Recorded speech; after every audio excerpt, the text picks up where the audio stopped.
வீட்ல சாரதாவும் அனாமிகாவும் சண்டை போட்டுட்டு இருந்தாங்க.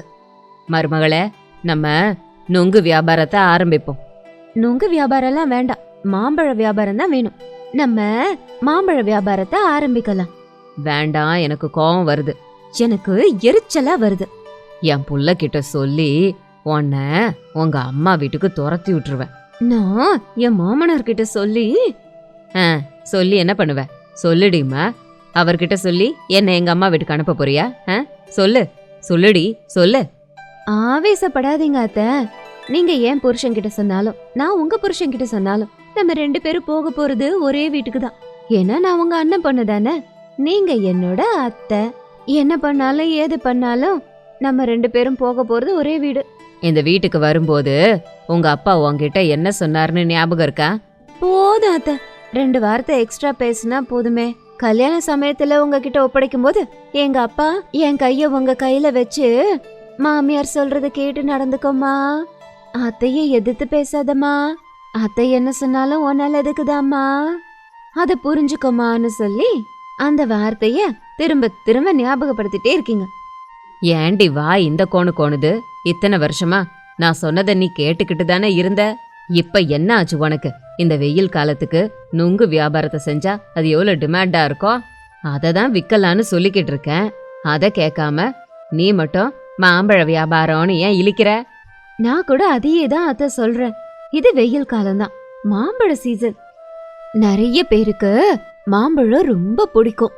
இந்த சீசன்ல சாப்பிடணும்னு நினைப்பாங்க.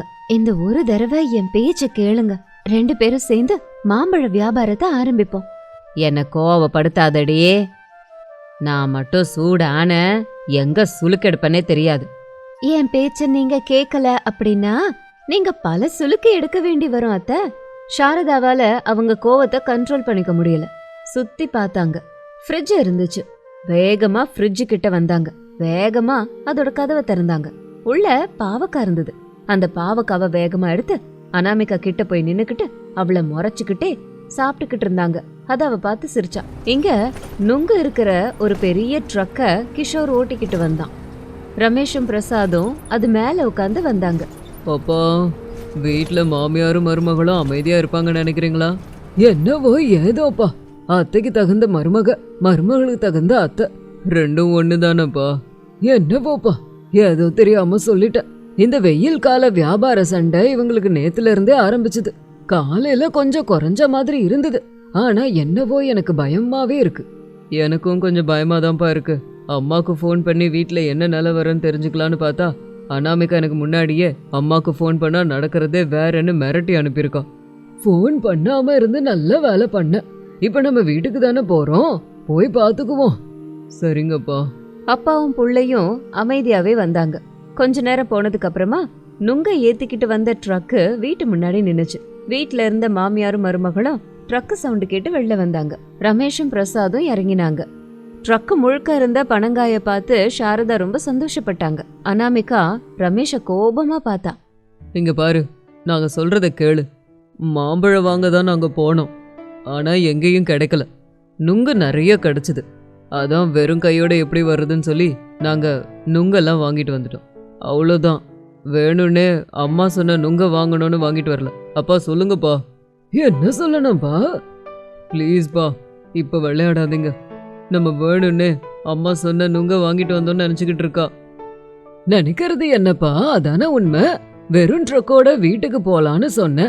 ஆனா நீதான் நுங்க வாங்கலான்னு ஒத்த கால்ல நின்ன. இப்ப சொல்லுப்பான்னா என்னத்த சொல்ல? ரமேஷ் அனாமிகாவை பார்த்தான். கோபமா அனாமிகா பல்ல கடிச்சா. என் புள்ளைய பத்தி எனக்கு தெரியாத?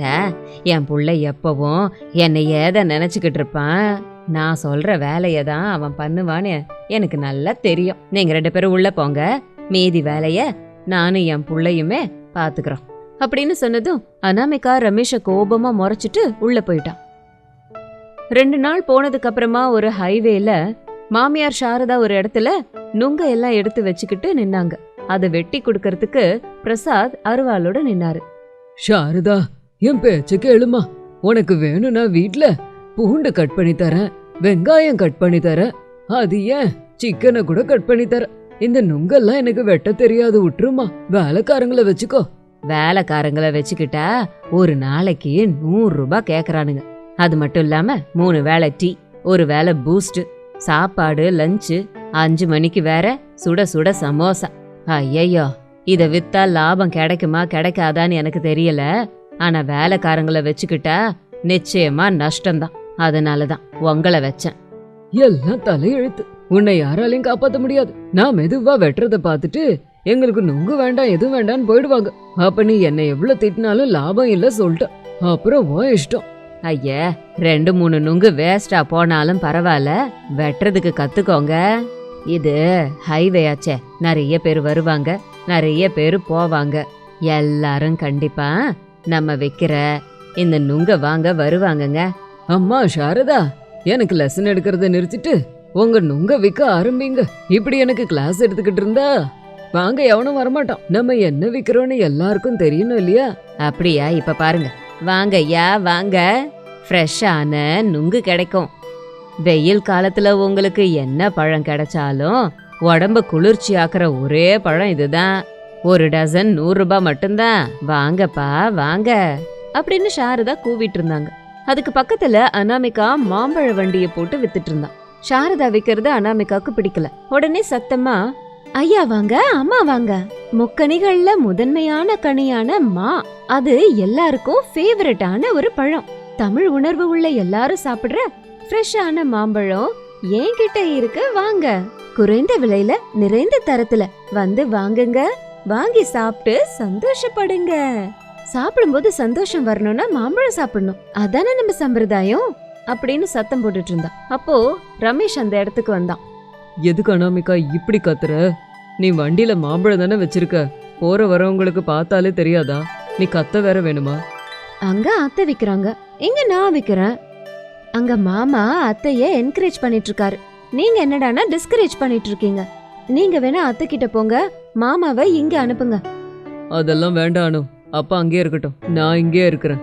அதெல்லாம் இருக்கட்டும், நீ வந்து உன் மாம்பழத்தை வித்துக்கோ. மூஞ்ச பாரு, நான் உங்களை அங்க போ சொன்னது உங்க மேல அன்பால இல்ல. மாமாவுக்கு அங்க நுங்கு வெட்ட தெரியாது, மெதுவா வெட்டுவாரு. நுங்கு வாங்க வந்தவங்க பொறுமை இழந்து அங்க இருந்து கத்திட்டு போயிட்டு போறாங்க. அப்போ அத்தை வைக்கிற நுங்க எல்லாம் சரியா விக்க முடியாம அப்படியே இருந்துரும். அதனாலதான் உங்களை அங்க போங்கன்னு சொல்றேன். போங்க முதல்ல. ஐயோ, நீ என்ன பண்றன்னு ஒன்னும் புரியல. அன்னைக்கும் அப்படிதான், மாம்பழத்தை முதல்ல வாங்கிட்டு வராதீங்க, முதல்ல நுங்க எடுத்துட்டு வாங்கன்னு சொன்ன. இன்னைக்கு என்ன அங்க போ சொல்ற? இங்க பாருங்க, நானும் அத்தையும் பண்ற இந்த வியாபாரம் இந்த வெயில் காலம் இருக்கிற வரைக்கும் தான் இருக்கும். ஆனா நானும் அத்தையும் சேர்ந்து இருக்கிற இந்த காலம் முழுக்க நானும் அவங்களும் ஒரே வீட்ல சந்தோஷமா இருக்கணும். அத்தைய மாமாவ உங்களை என் கண்ணுக்குள்ள வச்சு பாத்துக்கிற கடமை என்கிட்ட இருக்கு. அனாமிகா சொல்ல சொல்ல ரமேஷ் கேட்டுக்கிட்டே இருந்தான். எனக்கு அத்தை தான் எப்பவுமே ஜெயிக்கணும், தோத்துறக்கூடாது. போங்க, என் மாம்பழம் விக்கலன்னா கூட பரவாயில்ல, அத்தையோட நுங்கு வித்து போகணும், அதுவும் முழுசா. கிளம்பி போங்க. ரமேஷ் எதுவும் பேசாம சாரதா வித்துக்கிட்டு இருக்க நுங்கு கிட்ட போனான். அங்க இருந்து பிரசாத் அனாமிகா விக்கிற மாம்பழம் கிட்ட வந்தாரு. இப்படி மாமியாரும் மருமகளும் போட்டா போட்டி போட்டுட்டு ஒருத்தர் நுங்கு இன்னொருத்தர் மாம்பழத்தை வித்துக்கிட்டு இருந்தாங்க. அந்த பக்கம் நடந்து போறவங்க எல்லாம் அவங்களுக்கு பிடிச்சத வாங்கிக்கிட்டு போய்கிட்டு இருந்தாங்க. அனாமிகா மாம்பழம் வாங்க வந்த ஆட்கள் கிட்ட, இங்க பாருங்க, இந்த வெயில் காலத்துல மாம்பழம் சாப்பிடலாம், ஆனா உடம்பு குளிர்ச்சிய தணிக்கிறது நுங்கு. அதுலயும் முக்கியமா நுங்கு வெயில் காலத்துல மட்டும்தான் கிடைக்கும், போய் அந்த நுங்க கூட வாங்குங்க அப்படின்னு சொன்னாங்க. அப்போ எல்லாரும் சாரதா கிட்ட போய் அங்க நுங்கியும் வாங்கினாங்க. இதனால சாரதாவோட நுங்கு சீக்கிரமா தீந்து போச்சு. சாரதா நிறைய பணம் சம்பாரிச்சாங்க. அந்த பணத்தை கொண்டு போய் அனாமிகா கிட்ட கொடுத்தாங்க. இந்த பணம் எனக்கு எதுக்காத்த? என் மருமக மனசு எனக்கு புரியாத? நான் தோத்துறக்கூடாதுன்னு மாம்பழம் வாங்க வர்றவங்க எல்லாரையும் நுங்கு வாங்குங்கன்னு என் பக்கம் அனுப்புன. உன் மாம்பழம் விற்காம நின்னுடுச்சு. எது எப்படியோ புத்திசாலித்தனமா 2 வியாபாரமும் நடக்கிற மாதிரி செஞ்ச. எல்லாம் உங்க ஆசீர்வாதாத்த அப்படின்னு மாமியாரும் மருமகளும் பேசிக்கிறத பார்த்து அப்பாவும் புள்ளையும் ரொம்ப சந்தோஷப்பட்டாங்க. இப்படி சாரதா குடும்பம் வெயில் காலம் முழுக்க 2 வியாபாரம் பண்ணி சந்தோஷமா வாழ்ந்து வந்தாங்க.